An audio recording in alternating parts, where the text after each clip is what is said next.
कि बाबा तभी विश्वकर्मा के महिमा महान बाटे। बाबा तभी विश्वकर्मा के महिमा महान बाटे। बाबा तभी विश्वकर्मा के महिमा महान बाटे। ओ बाबा तभी विश्वकर्मा के महिमा महान बाटे। बाबा तभी विश्वकर्मा के महिमा महान बाटे।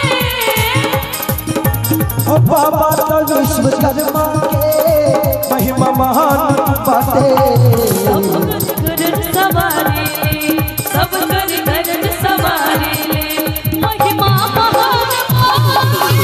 बाबा तभी विश्वकर्मा के महिमा महान बाटे। बाबा तभी विश्वकर्मा जय हो बोलिए बाबा विश्वकर्मा की जय हो।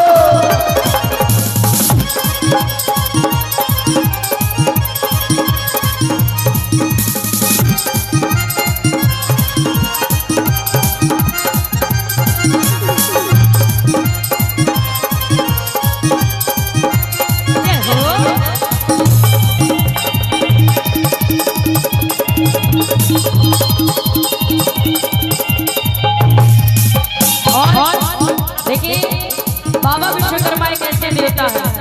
आज मोटरसाइकिल चल रही है, साइकिल चल रही है, साउंड चल रहा है, ये पैड, ये कीबोर्ड, ये सब पे बाबा का आशीर्वाद है ना?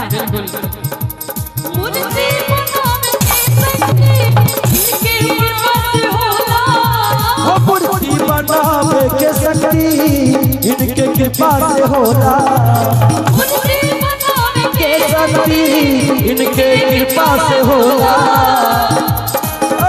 सबके कारज सवारिया सबके कारज सवारिया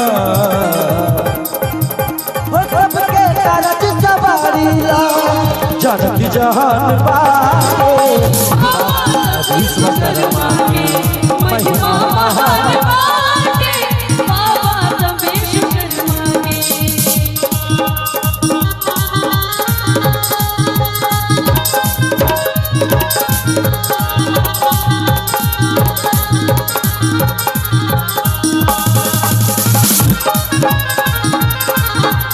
गलियों में लग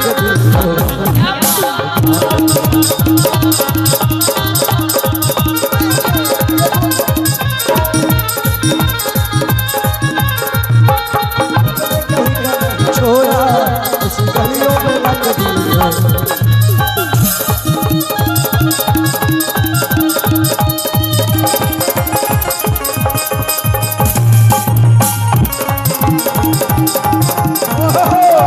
क्या बात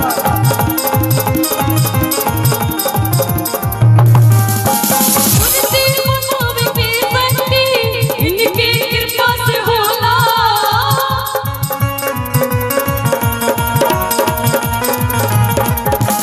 मूर्ति बनावे के शक्ति इनके कृपा से होला।